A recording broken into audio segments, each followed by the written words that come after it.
Hello everyone, কেমন আছো সবাই? আশা করি যে যেখানে আছো ভালো আছো, সুস্থ আছো। আবার অনেক দিন পর তোমাদের সাথে একটা মিনি ব্লগ শেয়ার করতে চলে এলাম।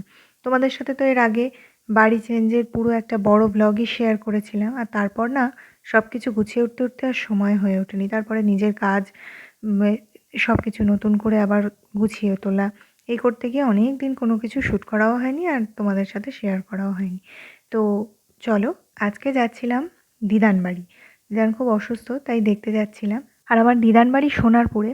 তো সোনারপুরে এখন দেখলাম জগদ্ধাত্রী পুজোর মেলা হচ্ছে। এখন আর কিছু খোঁজই রাখি না, অথচ ছোটোবেলায় মায়ের সাথে বাবার সাথে এই জগদ্ধাত্রী পুজোর মেলায় কত গেছি।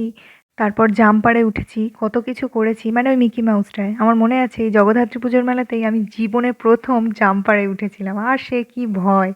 যাই হোক, এখন তো আর এসব খোঁজও রাখি না, এই গেলাম বলেই দেখতে পেলাম। তো যখন যাচ্ছিলাম বেশ দুপুরবেলা, ওই 4টে মতো বাজে, 3:30 4টে মতো বাজে। কিন্তু শীতকাল পড়ে গেছে যেহেতু, হালকা হালকা ঠান্ডা, তো রোদটা বেশ মিষ্টিই লাগছে। তো এই যে এসেই গেছি। আর আগে থেকে বড় মাসিকে ফোন করে দিয়েছিলাম, মাসি আর দিদি চলে এসেছিল। তারপরে আমরা চলে গেলাম। চলে এসেছি দিদান বাড়ি, আর এই হলো দিদান বাড়ির বাগান। খুব সুন্দর লাগে আমার এই বাগানটা, জানো তো।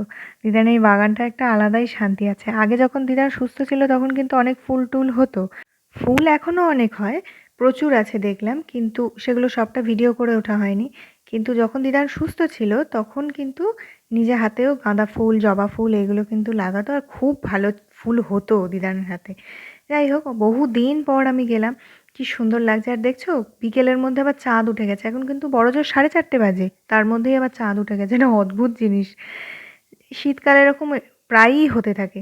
আর একটা জিনিস দিদানের ছাদে উঠলে যেটা হয় সেটা হচ্ছে ঘন ঘন প্লেন যায়। এত ভালো লাগে, ছোটোবেলা থেকে দিদার বাড়ি যাওয়ার আমার এই একটা ইন্টারেস্ট যে প্রচুর প্লেন যায়, আর প্লেনগুলো না খুব কাছ থেকে যায়। হয়তো সামনে এয়ারপোর্ট, তাই জন্য খুব নিচ দিয়ে প্লেনটা যায়।